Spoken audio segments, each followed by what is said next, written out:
नमस्कार, मी संदीप राणे, शहर अध्यक्ष मीरा भाईंदर. ते बघत असाल आपण या ठिकाणी नवघर पोलीस स्टेशन या ठिकाणी आपण उभे आहोत.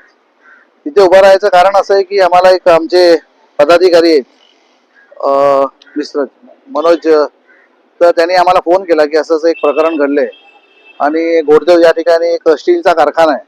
त्या ठिकाणी एक महिला एक मुलगी काम करत होती आणि जेव्हाचा लंच टाइम झाल्यानंतर सर्व कामगारांना त्यांनी जायला सांगितलं आणि त्या मुलीला थांबवलं आणि त्या मुलीला थांबून त्याच्यावर असतील टाळे त्याच्या अंगावर हात घातला आणि ताबडतोब आम्ही पोलीस स्टेशनला पाचारण करून ताबडतोब त्या ठिकाणी आम्ही त्या नराधामाला या ठिकाणी आणलेलं आहे. त्याचा व्यवस्थित सत्कार आम्ही केलेला आहे आणि त्याला आम्ही पोलिसांच्या ताब्यात देऊन त्याच्यावर गुन्हा दाखल करायचा आम्ही घेतलेला आहे. मला हे सांगायचं आहे पोलीस प्रशासन आणि या नगरपालिकेला की या ठिकाणी जो भरमसाठ प्रमाणे मोठ्या प्रमाणामध्ये या ठिकाणी कारखाने दिवसांदिवस कारखाने येत आहेत, त्या ठिकाणी वर्कर कोण आहेत, त्या ठिकाणी मालक कोण आहे, ती नोंदणीच नाही कुठे. लक्षात घ्या, विदाऊट जीएसटीचे कामं करतायत, कुठली नोंद नाही, नगरपालिका गुमास्ता नाही, असे अनेक तक्रारी असून सुद्धा या ठिकाणी नगरपालिकेचा आणि पोलीस प्रशासनाचा लक्ष नाही.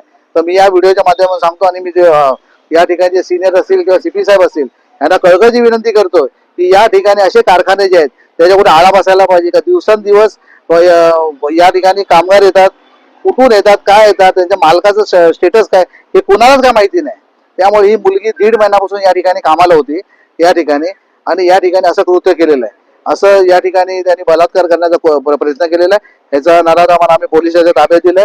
पोलिसांनी मी सतर्क राहावं आणि जास्तीत जास्त त्या ठिकाणी कारखान्याची स्क्रुटनी व्हावी आणि व्हेरिफिकेशन व्हावं. यांच्याकडे पोलीस एनओसी आहे का, गुमास्ता लायसन आहे का, जीएसटी नंबर आहे का, ह्याच्या नक्कीच प्रकाश घालतील आणि आम्ही आता अर्ज सीपी साहेबांना देतोय.